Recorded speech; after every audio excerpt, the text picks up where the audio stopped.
So you're in England. Welcome to England. You're in a British pub. Yep. We're having a few drinks. Yep. And we're going to talk some Rizin. We are? Okay, sure. You don't seem that enthusiastic about talking about Rizin. No, I am. I talk about it a lot, but unfortunately, just like, I don't think this year has been a good year for Rizin. You don't think it's been a good year for Rizin? I think the highs were really good, but the lows were really low.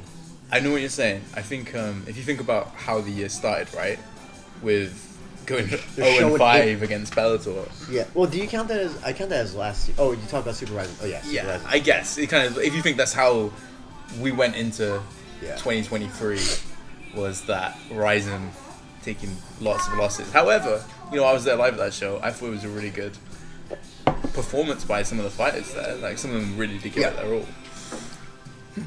But if you think like now, fast forward a year, and the landscape's completely changed, there isn't Bellator doesn't exist, right? No, it does not. But yeah, I guess what I mean, when you said some of the highs and some of the lows, what do you think the biggest low has been? I think those back to the Nagoya show and the whatever the show was before that, when they had the two back-to-back shows. I think it was really unnecessary. The Nagoya show was like 6 hours long and had like 15 fights or 14 fights. Like, I don't think, like, I've always, like, years ago, Sakakibara talked about this thing called the 3 hours plan. The three hours plan. I don't know if you remember this, but it was supposed to be like big show number shows, medium shows, I guess at the time Trigger, and then Landmark, which would eventually become Landmark, but at the time, I don't think they called it, he was calling it Landmark, would be those very, very small, intimate shows. Mm-hmm. And I think that there needs to be, there's no reason why a Nagoya show should have 15 or 16 fights. That, to me, is the show where, you give, one, two, three big names, they fight maybe, a mid to tier other fighter, It's kind of like what you do in wrestling, like, you have the guy, your champion, whoever. Well, that's more of a territory thing. When you have him fight the local guy, your guy, the champion or whoever, bigger name goes over presumably, and then you just, then you build off that to have a bigger fight with that guy. Yeah. I mean, like. No, I know what you're saying. I think the schedule for Rizin was weird, right? Yes. Because you had New Year's Eve, and then you had April. nothing. Like April, I think their show. Yeah. Then in April there was in the span of 5 weeks there was 3 shows, which kind of didn't make much sense. But I'm also not a fan of that because I think so. The show, it's expensive. So it was a Nagoya show. Where was the other show? Was that in Tokyo? Was that in Saitama? Was that Rizin 41? No, that was Rizin 43 and Nagoya Landmark Trigger. Yes.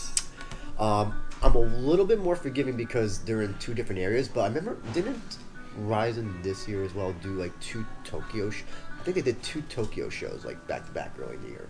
Yeah, I think you're right. Yeah. I think because it wasn't one or maybe one in Saitama and then one down in somewhere in central Tokyo. I think so, yeah. And I don't like I don't like bleeding the audience. Bleeding the audience. I think the ticket sales have shown that it's not entirely working. That Nagoya show did not sell out. The Tokyo, the 43 show was not sold out.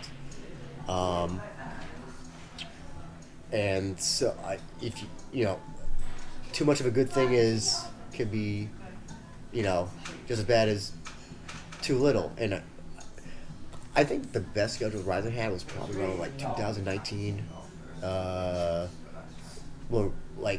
One show every 2, 3, 4 months. Yeah. I think that's the type of thing.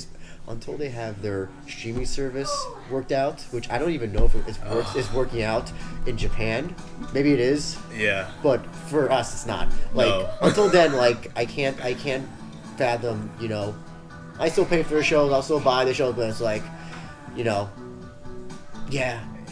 Yeah, it's. I mean, they're running a schedule that seems based on a subscription service that we don't have access to. Instead of we're paying individually or bundled shows. I think that's always the debate, right? With foreign fans, with Rizin, is always kind of the experience that the Japanese fans get versus the experience that the international fans get.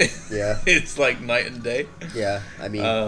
but then the audience is so much smaller, right? Like, what we watch is pretty niche. Yes. You know, there's... But do you think in 2024 there's now a bigger opportunity now that Bellator's gone and you're either basically watching UFC or PFL? Like, if it's still around. I mean, if they do anything other than Muay Thai, right? Like, well, Sachi said they were going to do more MMA. They did. I mean, I do really think the one Muay Thai product's quite a fun watch. Yeah. When you got the time to watch it, but the MMA this year has just gone down the drain. Yes. Like, it just hasn't been a priority for them. Yeah.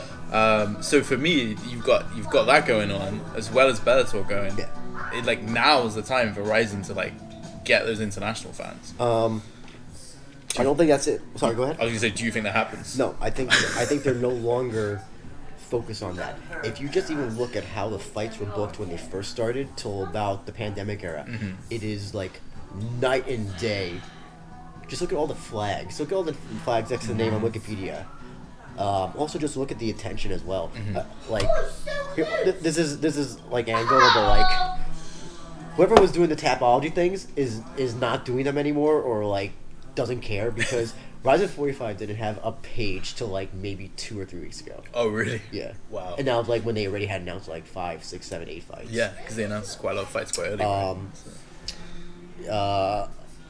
The Reddit, I know it's anecdotal, but the Reddit threads are like 20 comments at most. Yeah.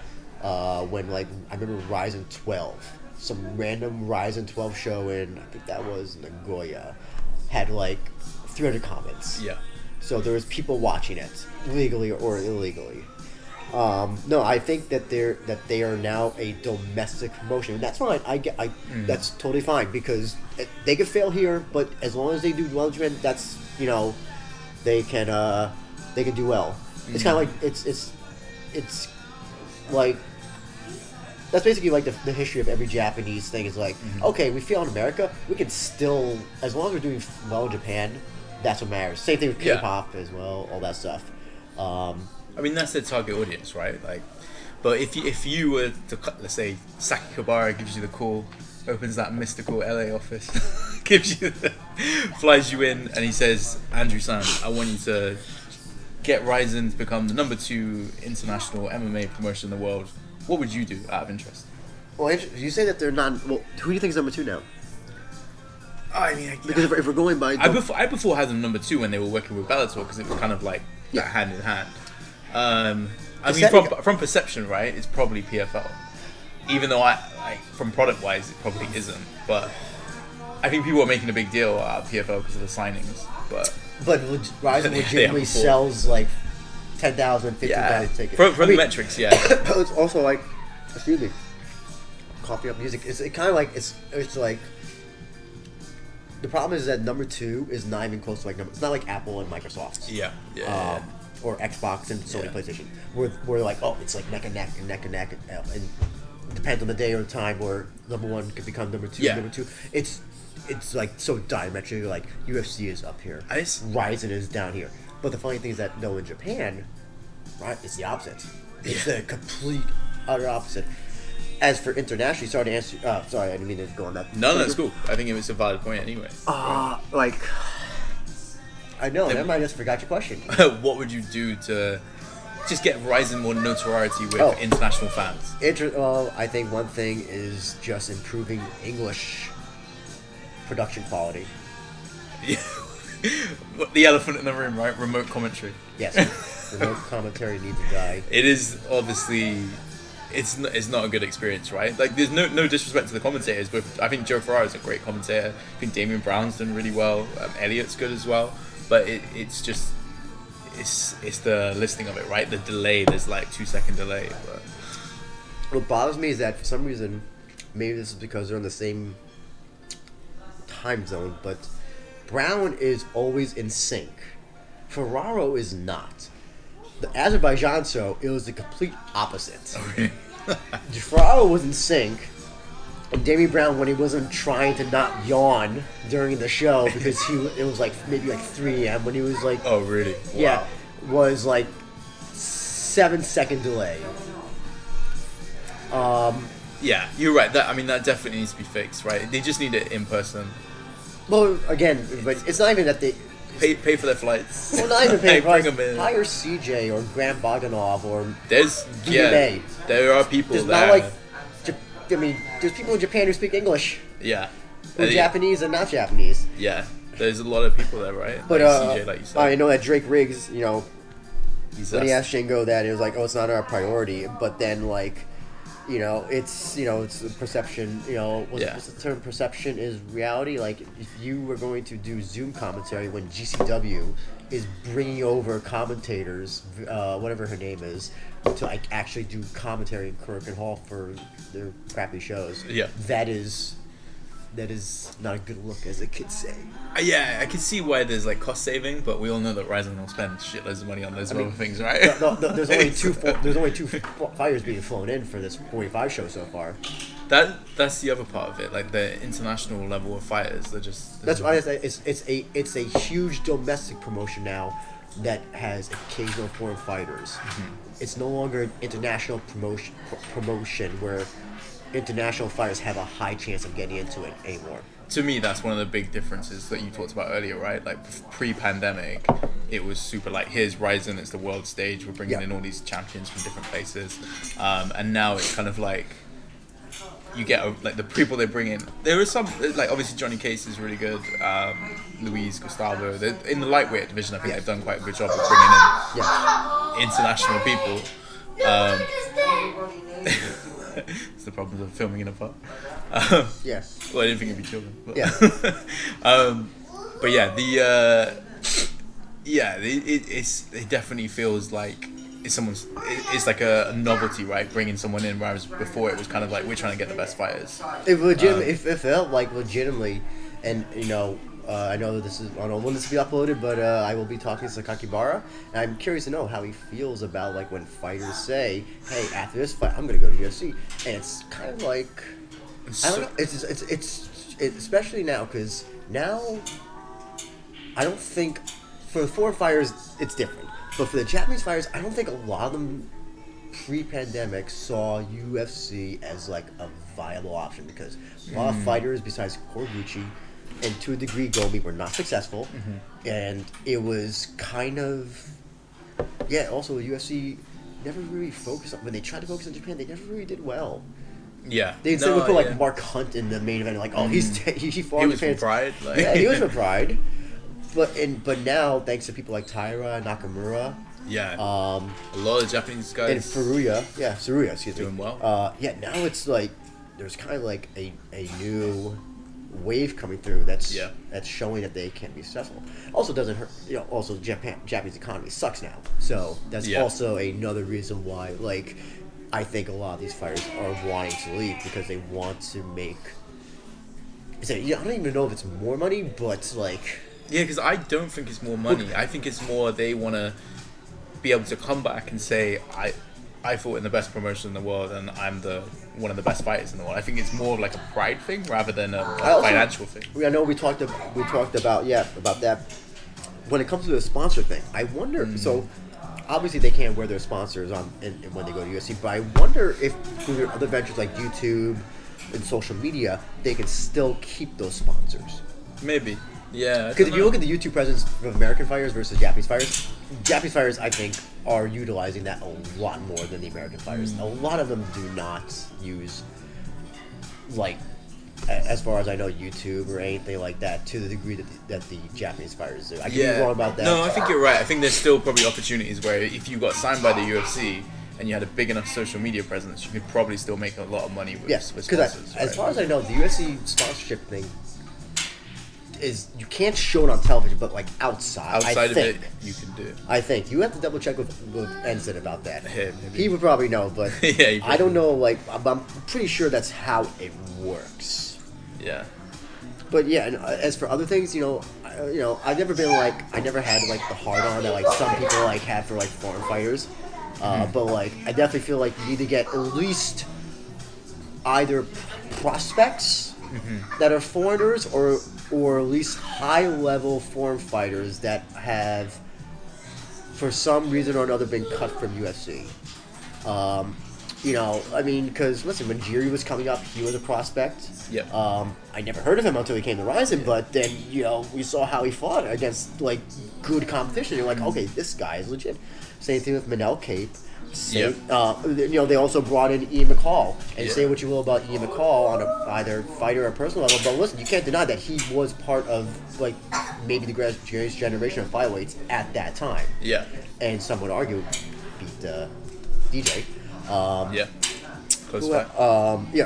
Again, like Johnny Case. Remember the lightweight tournament it became all foreigners because all the Japanese people got beat. And when you saw that, you're like, you're getting Tofik, you're getting Pitbull, you're getting Dean Brown, and you're like, that's insane. It's an insane tournament. That was good. Yeah, I think.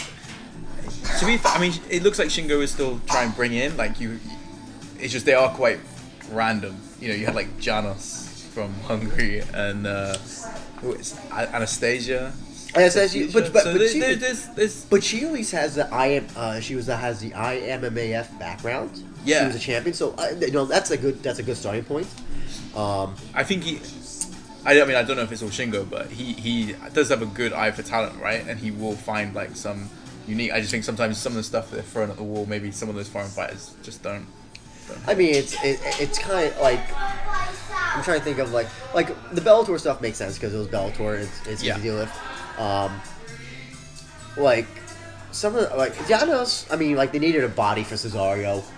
They really just needed a body. That's what they needed. And plus, to be honest, most heavyweights, I think heavyweight might be the most dire division just in general in MMA.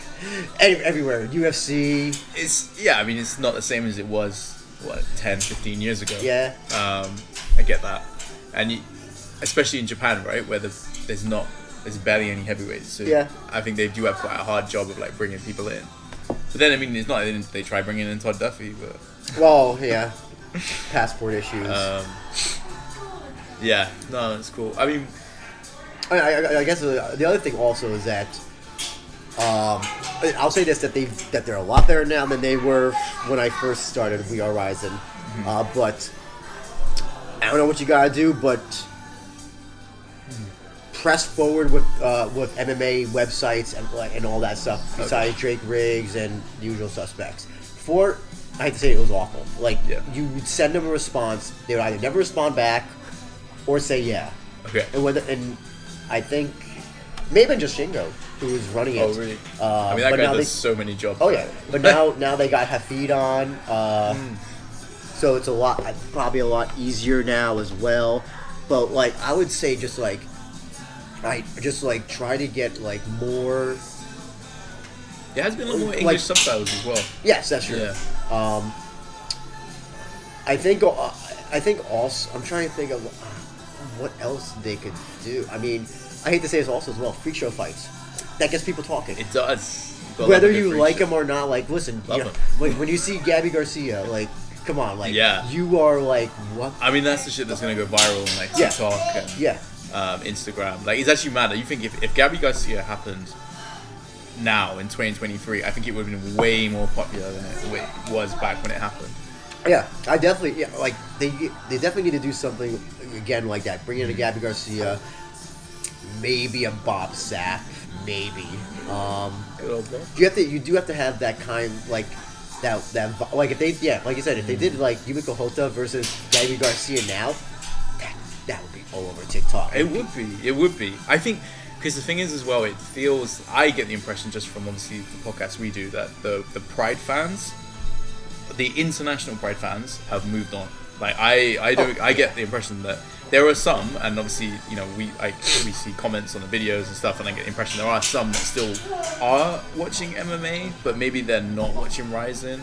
It feels like there was so many back in the day, right? Well, yeah. And now it feels like it's a different audience. Well, that's the other thing as well. Now, when Rizin started in 2015, yeah, you still had Pride fans that were still watching. Yeah. It was still not McGregor heavy. And I hate to say this, and because I kind of have made a rule to try and not talk about Conor McGregor, but he legitimately changed the MMA fandom. Yeah. Where 100%. Yeah, he brought in 100,000 people, but then turned away maybe 100 people, and it's kind of those Pride fans, like that. Yeah. That are like, you're having a new generation of fans that just don't even know about Japanese MMA. Yeah. That they don't know that, like, they never have seen a Pride. They don't know a Rizin exists. They just know that UFC, maybe one, and PFL. Yeah. So that's the other thing, is that there's just some people who you're not going to win over, and that's you have to win. That's like fine. Yeah, it's crazy, right? Because here we are in the UK, and UFC is pretty huge, but actually, nobody knows about Rizin here. Like, I talk to MMA fans here, and if they do, maybe like, oh, it's that thing in the ring. Oh, that like, Rizin? That Chinese promotion? Rizin? Yeah, I don't know. I think next year, they've got the perfect opportunity to grow the international fans. And like you said, it seems like there's some baby steps happening. I actually don't think there's baby steps. I don't think that's in their wheelhouse anymore. You know what I mean? It's in the playbook. I think the pandemic kind of killed it. And I think just also I don't want to call out King Silo, because I love King Silo. He's a great guy. He said that because there's so much MMA now that you're going to lose an audience, like with the Fight Pass stuff, and then one PFL. You can see that. There's so much content. There is everything. So much, but I can't believe that was such a heavy factor. I think that's as a bit of a factor, but I don't think that also is like the number one reason why that this. You think it's just quite it's a hard product to get into. I've had people reach out to me in the past. Oh, I still get people. Like, how do I get into this? I've had people still who reach out to me who are like, "How do I watch this?" That's the other thing. Is Fight like, TV. Yeah, fight. Like, that's the other thing, is like, either people are really stupid, which doesn't surprise me, but also like, I don't know how Rizin promote. I don't even see Fight TV like promote. Like, I never see video like previews on like YouTube or something like that. I don't know if that costs a lot of money or if that is or whatever. I think the thing is, right, it's if you're a new fan, you're less likely to go and purchase a pay-per-view, right? Because you don't know if it's going to be any good or not. You don't know the fighters. Yeah. What they need to do is do some, like how they did the free show. Which show was it? One of them was free on YouTube. Oh, the Okinawa show. Yeah, that was free on YouTube, right? For Japanese. Oh, that's a great point. Yeah, they got like they should do that internationally. They should do that with like, that's the thing, is that like for your Nagoya show. Well, actually, I should have said for the Nagoya show, like the Sapporo show that they did. Yeah. That should have been a free show, because I think you could have gotten a lot of fans. Yeah. Yeah, definitely. I think that's the thing. I think they need to because they've never done that internationally, I don't think. And actually, if they should put something out there and say, like, this is what the actual Rizin product looks like. Because when you watch a full show and you see the entrances and you see the opening ceremony, like, you're hooked, right? Yeah. But you're not gonna just his $20. I'm gonna just start from scratch. Like, you need something to bait people in. Yeah. Or you need like a big attraction. Like, yeah. And it's I don't think, and I think overall though that 2024 they're still gonna kind of do what they're doing now. I don't think they're gonna. Yeah, well, maybe you get like an extra foreign fighter or two, but that's. I mean, technically, this Rizin 45 card only has 2 flown-in foreigners. The rest are local to Japan. So. I think maybe I'm more optimistic. I don't know. There's all these rumblings about Pacquiao and Mayweather. Like, maybe there's. When you said that's where's a positive? Maybe eyeballs, but. Oh, say what you will about the Mayweather thing. The first time it happened, though, that was the first time Mayweather did it. So and he was taking on the best kickboxer in the world. True. So at least there was that intrigue. Yeah. I get that. Yeah. 10 fights later, though, who's talking about? Who did the guy that Mayweather just fought recently? No, Mayweather. Jake Paul. Yeah. But I know what you mean, right? Mayweather's fought like. Who is it? Was it a Korean guy or whatever? No, that's Pacquiao. Oh, that's Pacquiao. Mayweather for like, was it KSI's brother? Yes, KSI, yeah. Deji? Yeah. Nobody cares. Yes. Nobody's talking about this stuff. And then they say, oh, they did 100,000 buys. I don't believe that one bit. I think those things are giant money laundering schemes. Nobody talks about that. On our Discord, nobody talks about that stuff. We have people who talk about... They're hardcore fans though, right? So, no, but that's the thing. Nobody on the Discord is watching that stuff live. Yeah.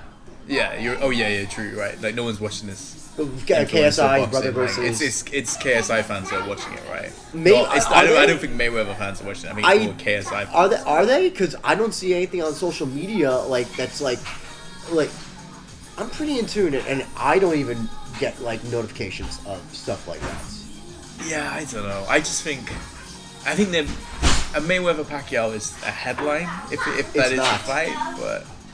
Well, first of all, it's not because it might not be a good headline, but I don't think that will bring any sort of notoriety. It'll get the wrong. I know there's no such thing as bad publicity, but I think it's gonna bring worse publicity and no publicity. Nobody's gonna care. Really, I almost think if you had that and you had a good undercard, you could get a lot of new eyeballs looking at something, or if you maybe did something with them and like a bit of a freak show fight. You know, you'd be better off with the freak show fight. Maybe nobody's gonna care about here stateside. Nobody cares about Mayweather. Nobody here stateside. Back in the States, excuse me. Pacquiao. Nobody cares about him. My friend, biggest Pacquiao fan in the world. I asked him, hey, if Mayweather and Pacquiao had a rematch, would you watch it? He said, absolutely not. Well, the first fight sucked as well. But then this one would be exhibition fights. Yeah, it wouldn't matter anyway. The exhibition rules kind of kills it as well, right? Yeah. So. Yeah, I don't know. Okay, maybe that's not also who like are boxing fans gonna watch it? I don't think so. No, I think that's why you said if you're gonna do it, it's got to be freak show, right? Yeah. Because that's the only time you're gonna get eyeballs. Because you go, Mayweather's fighting who, or Pacquiao's fighting who? Like that would be probably more appealing, right? At least and the great thing about the first time they did Mayweather and Tension, that undercard for that Rizin show was great. Yes. But I think a lot of Rizin fans probably got made at that point, right? Because they went to the ones who could watch it, who could find it. Yeah, that's true, right? It was not an easy way to watch that. I think so, yeah, because that was 2018. Yes. Because you had that initial peak when Rizin first kicked off, and people were like, "Whoa, Pride's back," and people wanted to see like what was going to happen. Then you had 2018 with Mayweather, and then pandemic. It's kind of been like things have picked up, but it seems to be more hardcore fans. I guess. It absolutely is hardcore fans. It's not like, well, you'd be amazed, right? So obviously, the biggest upset in MMA this year has to be Chihiro and Pitbull, right? How many mainstream MMA sites do you think run that as the biggest upset? Wasn't there? There was a website. Was it MMA Fight? There was some website that was like, top 20 prospects in MMA. Right. And they had a picture of all of them except for Chihiro Suzuki. Oh, didn't even get a picture for it. I don't think so. Yeah. Oh, fucking A. I think it was J Wolf who posted it, and he's like, they didn't include a picture of Chihiro. Definitely one of the biggest upsets this year. I mean, I don't know. I'm trying to think of like. Oh, it has to be. I'm trying to think of another one. In Rizin or just like MMA? In general, he knocked him out. Like Pitbull, everyone gave him no chance. It was also like it was like made the week. Literally, I think it was made the week because I think Pitbull was fighting with his brother, or he was in his brother's corner, and then I don't know who decided like. Sakakibara was just like in the office and doing like all these friends like I need one more fight. Yeah, it was like a last minute replacement fight, right? Yeah. And everyone was like, "Wow, it's a really cool fight. Shame he's gonna lose though." But it's funny that the Bellator faithful, what was it from Bellator's own Santiago said he did not like that matchmaking because now it's really fucked with the division. Well, I mean now I should say now because there's no division. Yeah. But it doesn't exist. I kind of get that if you're a Bellator fan, because I mean your guy gets knocked out. But then he probably thought when they said it to him in the first place, like, oh, he's gonna win. Yeah, That's how much of a shock it was.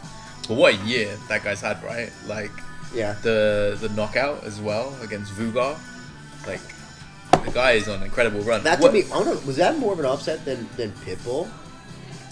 Yeah, I mean, in some senses, the way it also happened as well. The way it happened from the ground, from the guard. Yeah. Just taking the air out of the room for that one. Oh yeah, doing that. You know what it reminded me of? I think I said this on the review podcast. Was that it reminded me when Rumble knocked out Gustafsson in Sweden. Which one was he again? Is it Sweden or Sweden? Sweden. Yeah, Sweden. And like everybody was cheering for Gus, and then suddenly boom, knocks him out, and then like Silence. R.I.P. Rumble. Yeah, no, yeah, it was a big one. What do you do with Chihiro next year? Like, do you do Kanehara? Do you Absolutely.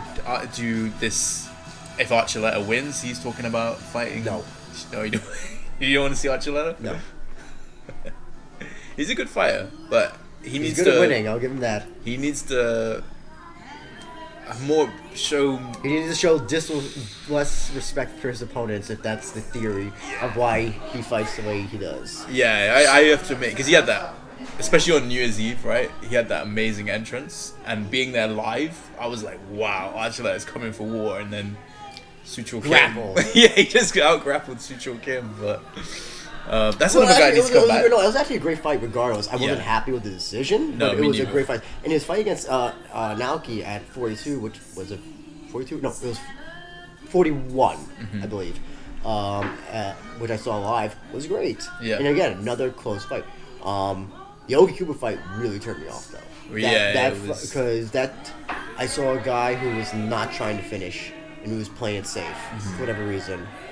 I think sometimes fighters get that, like when the stakes are high, right? The championship. But also, it's the way he promotes his fight.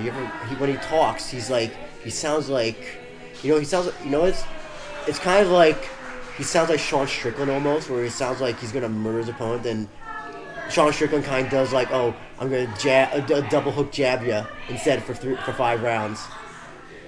It's a weird thing. It's a weird thing when fighters say like, oh yeah, I'm gonna go there, I'm gonna kill him, I'm gonna kill this guy, and then. But then I guess if you're in their position and you have that mindset, but it's just maybe it just doesn't come off that night. You know, it's a difficult one, right? Also, maybe they just do that is just to put the in his opponent's head, maybe. I still have hope for Archuleta. We'll see. Maybe a crazier side of Archuleta. I think maybe he was just getting to that point where he could be like, yeah, I'm a champion, I'm safe. Although, is he safe? Is he going to PFL? I don't know. Maybe this is guy going to go to UFC? Who knows? I mean, crazy. They could both be gone this time next year. Yeah, this is why I'm like, yeah. Imagine that asking. Yeah, that's why I really want to know like how Sakakibara feels about when fighters publicly say like, oh, I'm gonna leave your promotion to go somewhere. This isn't like going from like Deep to Rizin. Yeah. And even if you go to Rizin, you still can fight in Deep. That happens all the time. Shuto, all that stuff. If you were leaving Rizin to go to the UFC, you're not coming back. Yeah. For however long. No, you're in a contract, right? So I don't know. We mentioned Sucho Kim. I want to see Sucho Kim back. I do too. He won the. He just recently won that tournament in Rome, I believe. Yeah. You need to bring him back. He's such an entertaining He might be the most underrated bantamweight that like nobody talks about. Yeah. And it's weird because he's not a prospect. I don't think. I think he's way too. No, he's into his career to be a prospect. But like, I think he would do well in UFC if he got the opportunity. I think he would too. I think I don't think he might not crack the top 15. Or he wouldn't crack the top 10, but he would definitely be having entertaining fights with people, I think. But he would do really good at Rizin. They need to bring him back because he puts on exciting fights. Yes, and I also want him to get his Nintendo Wii or his Switch or whatever. Get that man a Switch. His wife promised him if he won. I wonder whether he ever got it because I don't know. Maybe she got him a Game Boy because he won the Road FC tournament. That's one thing we have to give praise for Rizin. The storytelling is so good, right? I'll give him that, yeah. Yeah, this reason I love it, and I've always loved Japanese MMA because of the fact that it's a story. Like, you watch your confessions or something, and they're talking about the losses. They're saying like Kai has lost every time on New Year's Eve. Like, they paint the picture properly. Whereas sometimes, when you're watching an American MMA organization, they'll just act like the losses didn't happen, and then you're kind of like, wait a minute, it doesn't feel like a true reflection. Whereas with Japanese MMA, it's that whole story, right? And that's why I've always liked it, like from the VTRs. It's interesting, like when you talk about that.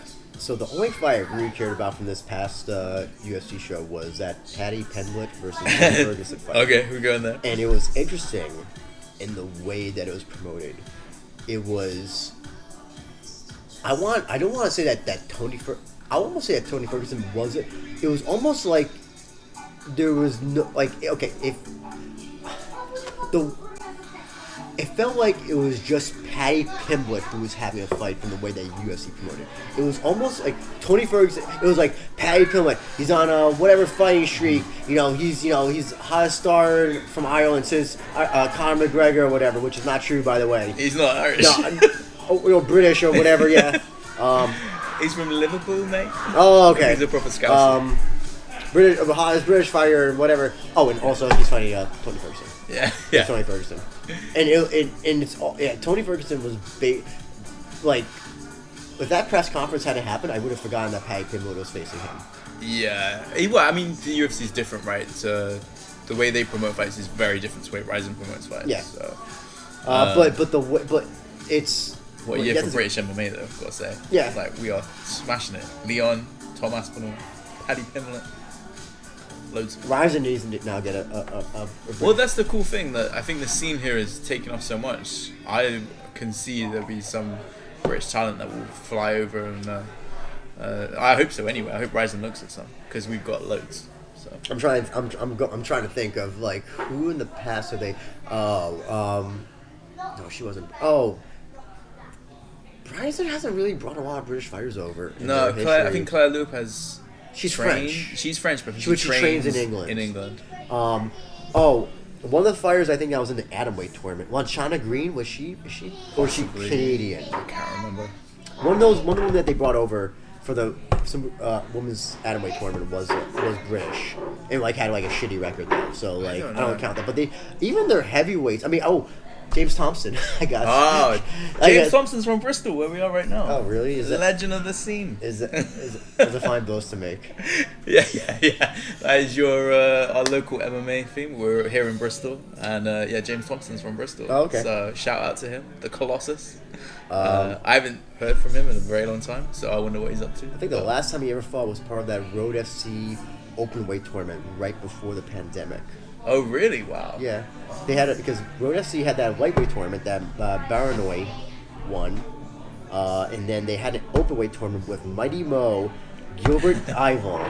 This is when they were on the zone, by the way. Yeah. And it made me hate the zone. Like after, like, because the zone, if you want to, rising quality production for English stuff is bad now, but the zone Road FC stuff was embarrassing, especially for what I was paying for. Wow. Whatever it was, like $19.99 a month, and I'm getting out of sync and commentary that's just dropping. See, it's not all bad then. We're right. Yeah, I mean, it could be worse. 2018, 2019. I mean, we're in 2023 now. You would think that things get better than Joe Ferraro's basement and Damian Brown's studio. I know what you mean. But yeah, hopefully some British talent in Rizin. That'd be cool. I'd like to see that. Listen, if there's any British talent that live in Japan, they probably have a better chance. Yes, they probably would. Because likely, I don't see Rizin bringing a lot of fighters in 2024 or 2025. I don't think that's, again, that they are a Japanese domestic promotion through and through. Again, which is not a problem, but when Jay Wolf says, "Oh, we're gonna have like an international Grand Prix with 16 fighters from I don't see that happening. I don't even know about when the next Azerbaijan. I have no inkling when Azerbaijan, if they're going to do an Azerbaijan 2, they're never going to come to Hawaii. I tell you what, though, the one thing that Azerbaijan proved is that they can take that production to like another country. Like, it was insane. Like, the way for me, that was what impressed me the most. The fact that it felt like I was watching a Rizin show. They've obviously like got the team, the entrances. Really, I thought I was watching ACA. Really? I felt like I was watching ACA. The ring looked good. Like, no. Ring the cage. I mean, the cage looked good. The way it was like set up though, like, I thought they did a really good job. I don't know, maybe because the announcer was like some like ACA guy or something. I don't know. I felt like I was like ACA vibes. I was waiting, Well, it's quite impressive. I think it set the stage for them to do like other international events, though. I don't know how much of that they used local people to sort of get everything together, or whether that was the Rizin team that flew in. Because I swear the Rizin team is like 5 or 10 people. No, I think they must have used local cameramen. Really? Because some of that camera work was very okay. So during the show, they're doing like Dutch angle. You know what the Dutch angle is? No. If you ever watched the Batman show from the 60s with Adam West, whenever they would show the villains, the camera would always be tilted. Also, have you ever seen Battlefield Earth? I have not, but I know what you're talking about with Batman.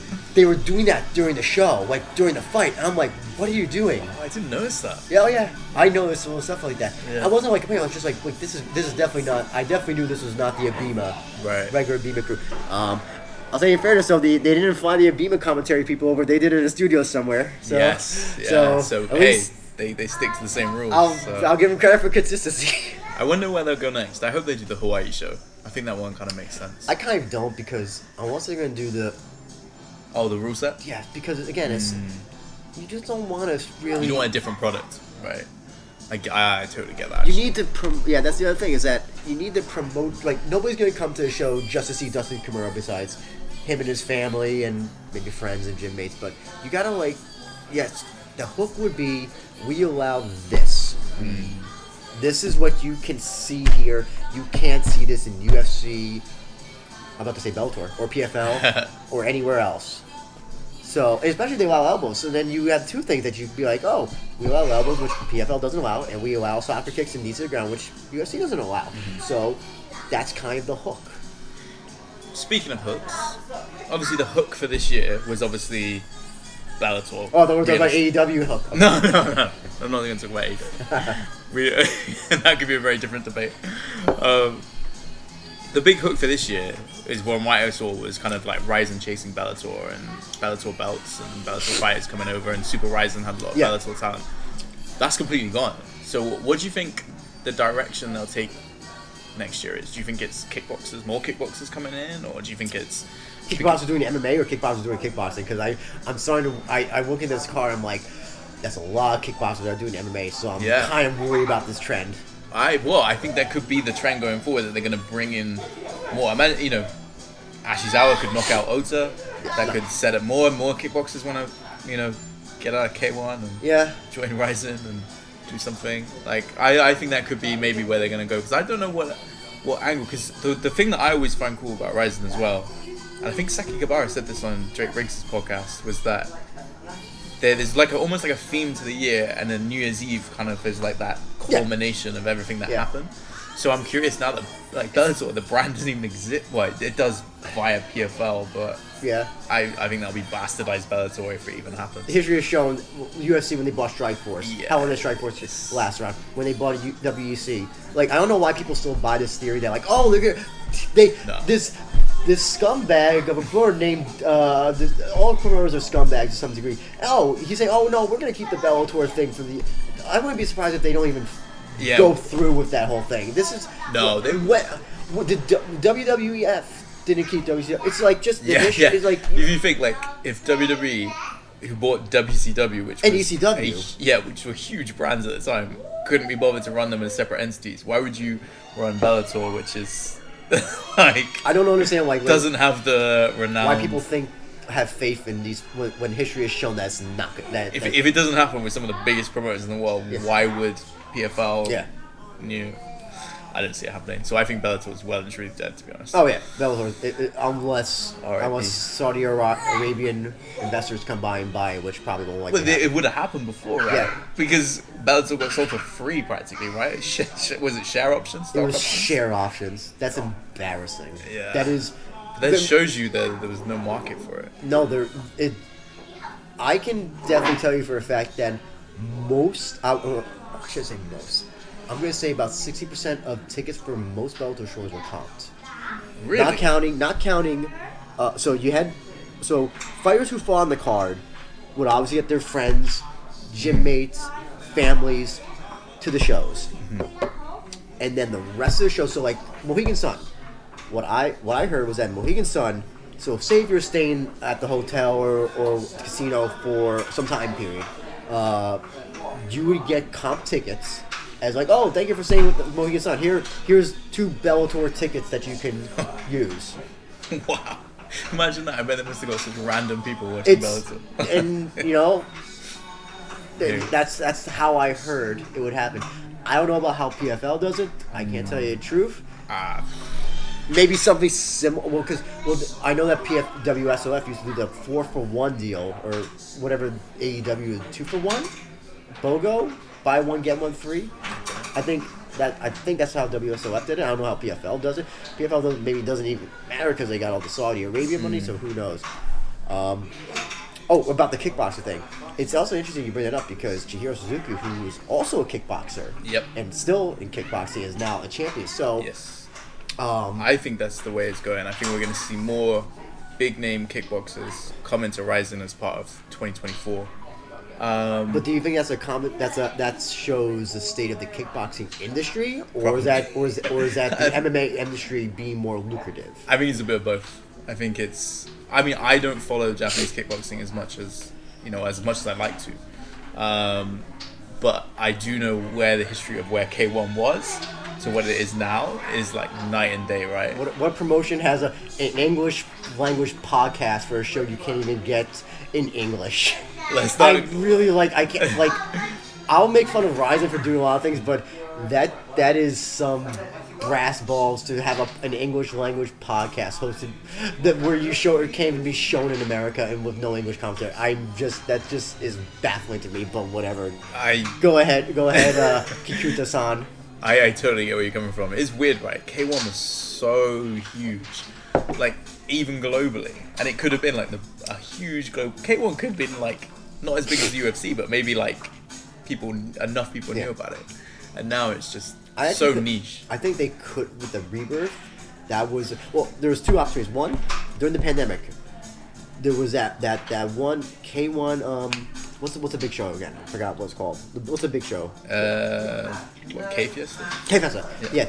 K-Fiesta ran the week or 1 or 2 weeks, like I think right after when the pandemic was declared in Japan or America. Oh yeah, yeah. There was that 1 week and there was nothing running that time. Yeah. And I think if K1 had made their show available on Fight or whatever, I think people would watch. You could have milked. You're the one combat sports show. But they would never do that. I know, but that was also when they were run by idiots at the time, like legitimate idiots who didn't know how to run that production. And then I thought, like, okay, the Rebirth, this is your chance.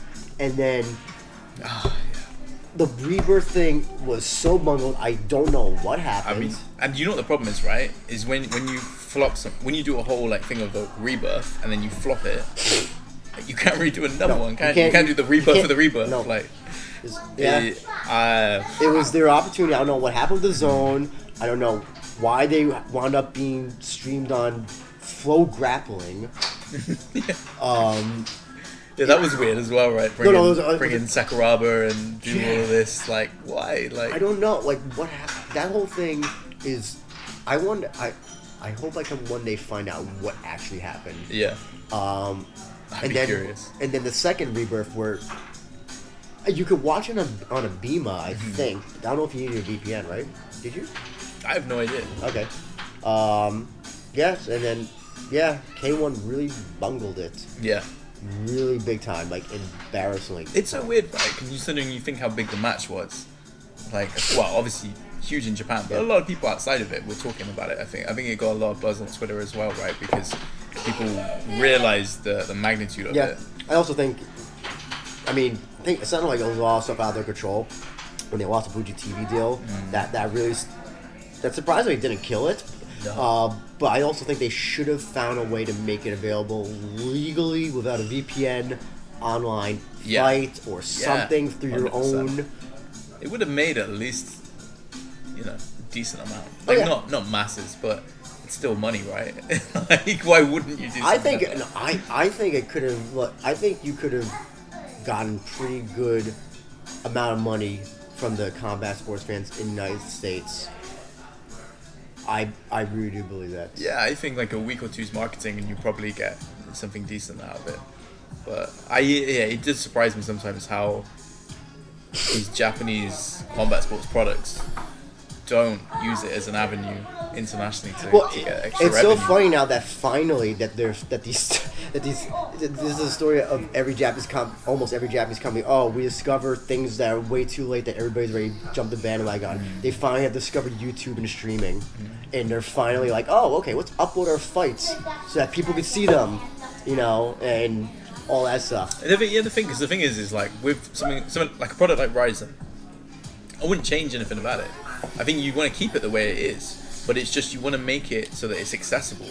Yeah. Because you think like what people typically like about Japanese products, whether it's Nintendo animes. They want the authentic thing, right? Don't they? They want, the weebs. They want to watch it like how it is. People aren't seeing Godzilla -1 in dubbed English. Exactly. They want it how it is. People are saying it's better than the American version. So yeah, sorry. But the thing is, they just want it accessible. And I think that's where it almost seems like, how come these promoters can't get their head around that? It's just like, just give you a product, but just make it easy to access. I wonder if there's Japanese fans who have these like inverse discussions about American stuff. Like, why isn't, I don't know. Why isn't Game of Thrones? Why isn't Game of Thrones? Why are we getting Game of Thrones 3 months later after it gets aired in America or something? Or why are we getting Fast X probably a fair point. 3 or 4 months after it got released in America? Something like that.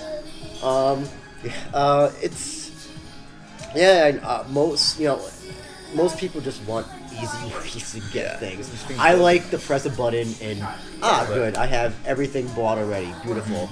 Nothing that's like all if I have to do like more than 2 steps, I'm already lost. Yeah, I know what you mean. The harder it is to watch something, the less likely. Especially when there's like a billion options out there of content. I remember that there was Brian McGrath. He's the commentator now for One Kickboxing. It was also fought at Rise and all that stuff. He was having a fight in Knockout. Right. Was it Knockout? Yes, it was. Yeah, it was Knockout. And I was like, oh, let me see the show. And they has that thing where like, who are you buying to support this? Who are you buying the show to support? Whatever. I put down him. And then I went to put in my credit card, and it says, "I'm sorry, this card is not registered in Japan.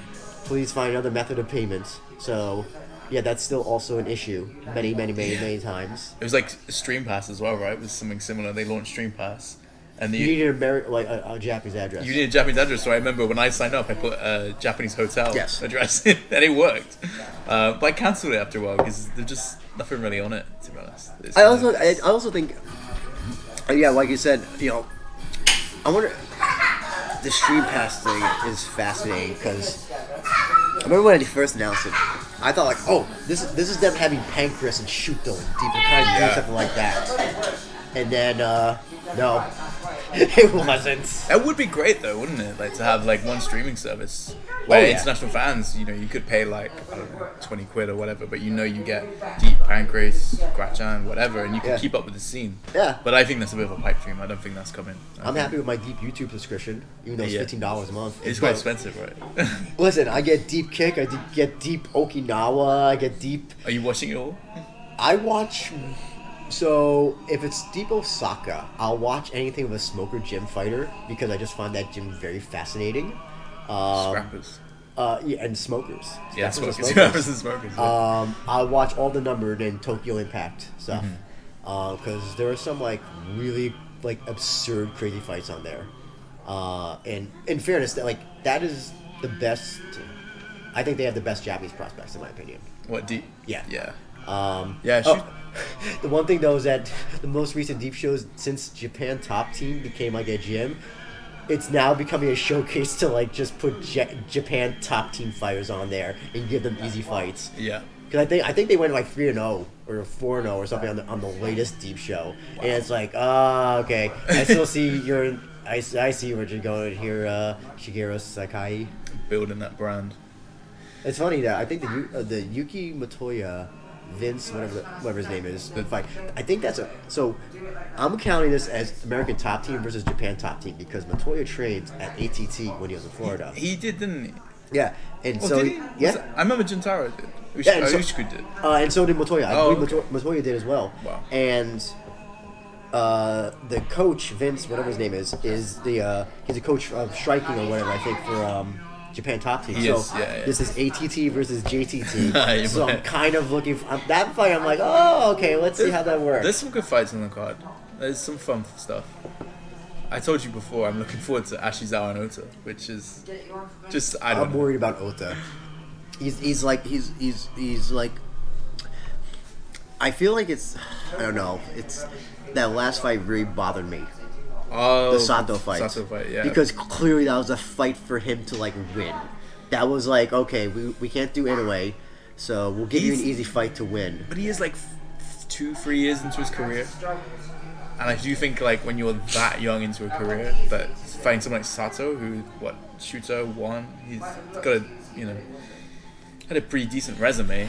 But yeah, I know what you mean. I think the funniest thing to me, and I said this before, was in the confessions, you've got Ashizawa saying, Ota says he wants to fight in the UFC and he wants to fight for the belt in Rizin, but then he chooses to fight me. Yeah. It's like he's like down shitting on himself. Yeah.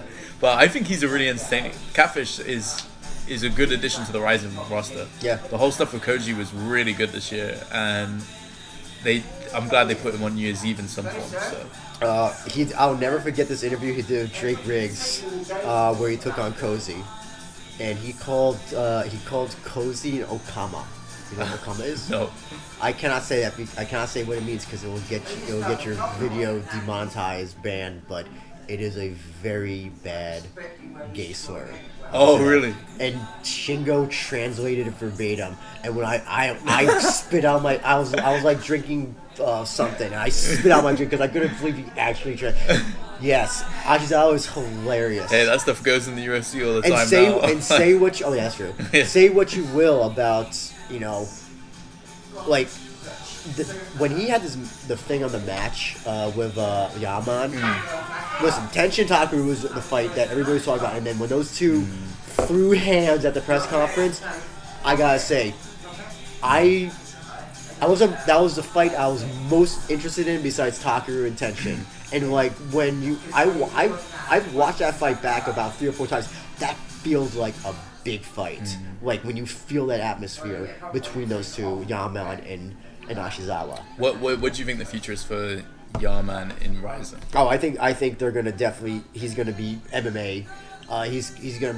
He's got the charisma. He's got the following. That's the other thing now is that the difference between like UFC, PFL is that, I mean, for better or for worse, definitely Rizin bases who they book or how they book on your social media presence. Your star power, yeah. Like Hiroya is facing the Shudo strawweight and flyweight champion. Like on a 2-fight losing streak, and you're facing the champion of Shudo. And Koji and Kota Miura, and it's like Ren obviously always gets big fights. Oh yeah. So I mean. But I don't know. It's an interesting way to book matches. Yeah. I don't know if it's the best way, but it's a fun way. It's different, right? Like if you want to watch 1 versus 2, watch UFC. Although some people will debate that, but for the most part, that's generally the rule in UFC. We know those rankings are for the most part bullshit. Unfortunately. But I think there are a lot of fights there that happen that are via the rankings. There's just some which are a bit crazy, But yeah, there's MMA companies that do that sort of thing. So the fact that Rizin does it a bit out there is fun. It is. I do kind of feel bad though because there's some Japanese fighters who just don't have social media presence. That are good fighters, right? That don't really. Like Kyoji Horiguchi's a great fighter. He's not somebody who I think of like, this guy knows the social media presence. This guy's got charisma. Yeah, Kazumasa Majima didn't have an Instagram until I think like last year or this year until Shu Hirata like convinced him to like make like social media. Wow. Like until then, like all of his fights were being like promoted by his gym, Mori Dojo. That's funny. Yeah, a lot of the fighters from like the countryside, Inaka areas don't have social media because like what they're gonna. Also, and the ones that do, sometimes just post photos of food like Kitaoka. Kitaoka just posts like his food photos, and with his wife. His very young wife. Switching gears. Kitaoka. Oh wow. Let's not get into that. Yes. I'll definitely get you demonetized. What do you think the future is of Breaking Down in 2024? Because it's. I mean, I don't see it more popular than Rizin in Japan, arguably. I don't see it. My worry is that the effects it has on other promotions, and we already have one fighter, maybe 2 that. I guess, I mean, do you count Hiroya's? Nah, Hiroya's not really a Breaking Down fighter, but like, who's that? Was that? Associated. Yeah. Yeah. I forgot who the fighter is. Remember, he's doing the kickboxing fight, I think? I know who you mean. Those 2 guys who I don't know, like, like, I think we're going to probably see more of those fighters, or at least the ones that Mikuru likes, get booked on. Listen, if you're best friends with Mikuru, that's like the best thing. It's like being friends with Adam Sandler. You know you're gonna be in all these movies. You're gonna make a paycheck. So any breaking down fighters, be best friends with Mikuru because that is the best way to like pop your career forward. I mean, the breaking down alumni, they're just so famous in Japan, right? Like, you see those guys, they're just like famous or infamous. A bit of both, but I think I definitely think going forward, it's funny actually. If anyone saw the last episode of the YAMATODAMASHI podcast, we were talking about Tsuyoshi and what might be happening to Tsuyoshi next year, past Ueda, and he actually said possibly fighting Ampo in Breaking Down, because I don't know if you've seen, but Ampo and Tsuyoshi have just been going at each other all the time on social media, and they were talking about maybe a fight in Breaking Down, and that was like, to me that was like, whoa, not Rizin, like Breaking Down. So maybe you might see more. I think for me it was when they brought in people like Peter Ertz and some of the older guys. It was like, whoa, this is kind of crazy that he's now branching out of just having just sort of street thugs and Yakuza and he's now like getting other people. Do you think that's something? Do you think Breaking Down can, I guess, could it ever become popular in America, like the actual Breakdown, not like the concept, but the actual Breakdown? It's hard for me. Oh, what the show or the concept? Yeah, like, do you think if Breaking, like, because listen, despite what you say about it being popular in Japan, like nobody knows in America. Oh yeah, 100%. I would even maybe argue less than Oh Rizin. yeah. Do you think though? No, you're right. If I don't know, Mikuru started having pay-per-views, the pay-per-view thing is on Fight or something, and Rumble. actually or Rumble, actually probably Rumble or what's the other one that everybody I was about to say Lively, Jesus Christ. but probably Rumble, or something like that. Yeah, you think could a weird audience in America find that entertaining? See, I think, and I've actually said this to Ensign in the past, that if you did a Breaking Down concept in the UK and you did it with like... I apologize, I said America. I still think America. Yeah, well, I'm going to say UK. Okay. But if you did it with like a Tyson Fury or like a Conor McGregor as like the host of it, and you took random scaffolders versus builders or whatever, like that shit would be fucking huge over here. Like, you couldn't do it the way they do it, but the concept of it could absolutely be huge. And I think probably the same for America. You take it. It's hard because I don't know the American audience too well, but I think maybe it could work over there. I think in the UK it would 100% work, because here there's always fights going on Saturday night, Friday night, and then people kiss and make up. So it's kind of that whole 1 minute fight. I could definitely see him being popular. Problem also is that the thing that works about Breaking Down is also the personalities. You have these. True. The funny thing is that because like you have basically outcasts in society, and I'll give Mikuru, I guess also Kai credit. They kind of, they outsiders. So they kind of do give an outlet to these people that really are basically ostracized in Japan, who can't go into restaurants, can't go into onsens, because either their gang affiliation or their tattoos, and this is like one way that they can become famous. Yeah. This is one way that they can. Oh yeah. Yeah, and like I don't know, like you don't really have that in at least America, where somebody is like gangs are like Bloods and Crips. It's not the same thing as like Yakuza or it's not that stigma. The other thing as well is that like we're Breaking Down, there's a lot of comedy. So the stuff that I've watched of it as well, they'll have like people that come in that clearly have never had like a proper fight, and they'll be like, I fought 100 people last night. Yeah. Breaking dreams and all this sort of stuff. And there's some really funny moments in the show. I think there's one where there's some guy like ketchup on someone, and it's just like it's got that reality show chaos vibe, and I think that's why it clicked with a lot of people. If you even look at like when trash talking happens, like recently with Kobe Covington and Ian Gary and that whole Neil Mag, like that stuff like had people like disgusted and like it's no longer like I hate to again bring him up. Conor McGregor kind of made it fun when he didn't attack Khabib's dad after he died, or when he died, or like something like that's like, but like him like making fun of Aldo and stealing the title, Red Panty Night. Yeah, that stuff is fun. It's kind of jokey, but the problem is that like, could I don't know. Oh, you think something if you brought Breaking Down to America, you get the trash talk that we're seeing now in the UFC? That kind of like that trash talk not done well. Yeah, like. the bad Chael Sonnen impression. Because also the problem is that a lot of these fight people don't know how to trash talk. I'll give these breaking down guys credit. Like these people, like they grew up in the streets, or they don't talk like polite Japanese. So like to us, like it doesn't sound rude, but in Japanese, like it sounds like it's like ways that people just don't talk. Like we curse like every other word in New York and all that stuff, and also in Britain. Yeah. So like hearing people like, oh, fuck you, you know, and all that stuff, or you know, all that. It doesn't have the same. The trash talk doesn't have the same oomph that when those breaking down guys, when tattooed face guy is yelling at Korean tattooed guy. Did you ever? By the way, did you see that Road FC one where the guy sprayed the soy sauce on him? Yes. That was hilarious. Nice. Well, first when I saw the photo, I thought some guy was bleeding. Yeah, yeah, you see it right. You're like, oh my god, what happened? Give Road FC credit. You know, I'm glad that they're coming back up. Yeah, I am glad too. Actually, I think it's cool that they're starting to like grow a bit more. The Korean scene's definitely got a good scene. Well, Black Combat's the best.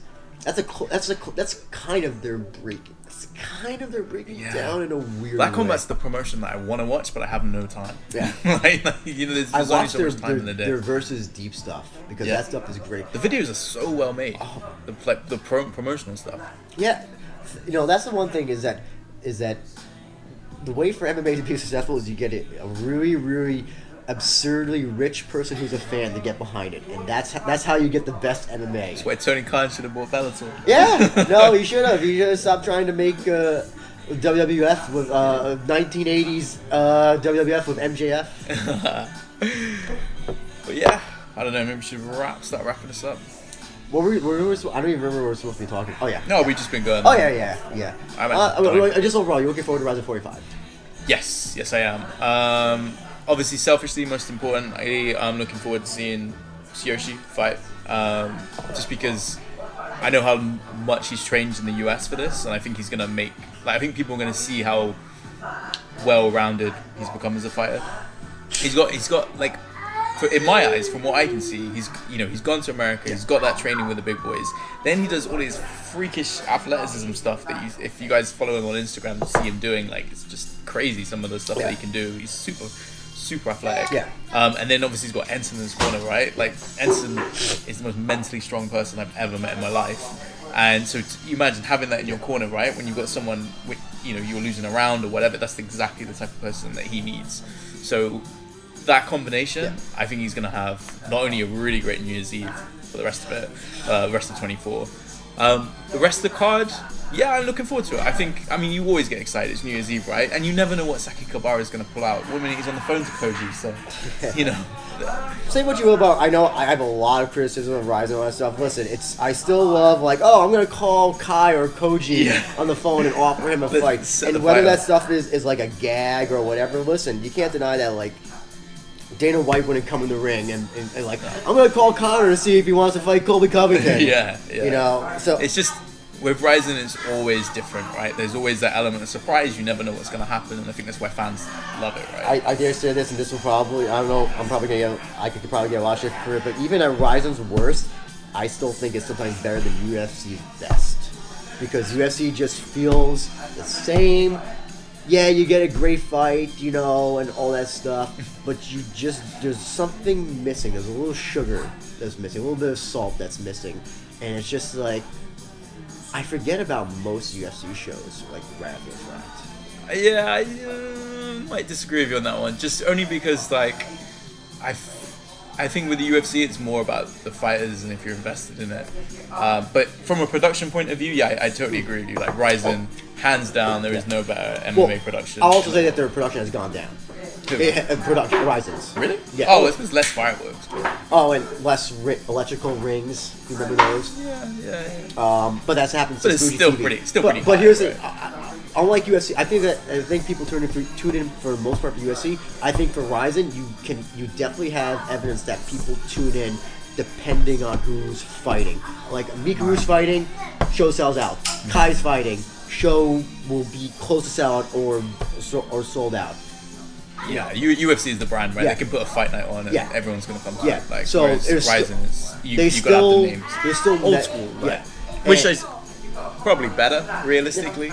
like because it almost feels like the promotion's working harder. Yes. You know, when the brand just sells out, they can just put up whatever on, right? So a lot of people think I'm way really negative on Rizin. I'm not. I'm just honest. If I said that Rizin was doing everything good, I'd be lying. It's like that's why I can't listen to like a lot of those AEW podcasts because they're either like everything's great in AEW, they're doing everything perfect, or they're always negative. I give credit when I think that Sapporo show was amazing. That was my favorite show maybe so far this year. Mm-hmm. Yeah, no, the sports show was great. It was a really fun show. Listen, as long as Horiguchi, I had to look at the card. Horiguchi and Shinryu doesn't end in Aiko. That's the fight that I think I'm most looking forward to. Really? I think because that's the old school flyweight, greatest flyweight, or second greatest flyweight, I guess you could say, versus potentially the next generation. And I'm gonna make a big ass bold prediction that if Horiguchi loses, I think he's gonna retire. Really? Wow. If he's going to promoting, if he's gonna be doing this seriously, I don't know. Like I think making the trip back from Florida to Japan to fight. I can see him winding down, but I think he would definitely have a retirement fight, right? Like that's almost like a given in Japan. If you're retiring, you typically have like a big send off. Well, yeah, like, well, yeah. I think Barrow would get him on the phone and be like, "No, come on, you gotta do a big good." Oh yeah, no, he'll come back. But like, if he like. Oh, but you think this is like the if he loses, if he loses, could be the end, the beginning of the end. The beginning of the end, yeah. Yeah, I can see that. Yeah. Yeah, that'd be interesting. I don't know what happens with him after. Like, is he staying in Rizin? Like, is he going to PFL? Like he's wait, there's no division in PFL, is there? There's no flyweight or bantamweights. He wouldn't do featherweight. I hope to God he wouldn't. I know. I forgot who I talked to who told me they think that their big bold prediction for Koji was to go back to UFC to try to win the flyweight title because then he's been champion Bellator, Rizin, and UFC. But I think he's hard task. I think what is he now? He's 37 or 36? Yeah, he's 33. Excuse me, 33. Oh my God. He's 33. Yeah. Gucci's 33. Yeah. Well, and then got that wrong. I hate to say this, he's already old by UFC standards, which is horrifying to say, but that's how. Well, it's the longevity of his career, right? Especially at that division, keep his speed is difficult. And they're hiring all these younger Japanese guys. I don't think they're going to go in their eyes, old man Horiguchi to fight Pantoja or Royval, whoever wins the next thing. So, I mean, if he's going to promoting, like, it's hard to be a promoter and a fighter at the same time. And then he goes to Florida to train, comes to Japan to fight. That is a schedule, man. And then yeah, that is, man. You're right.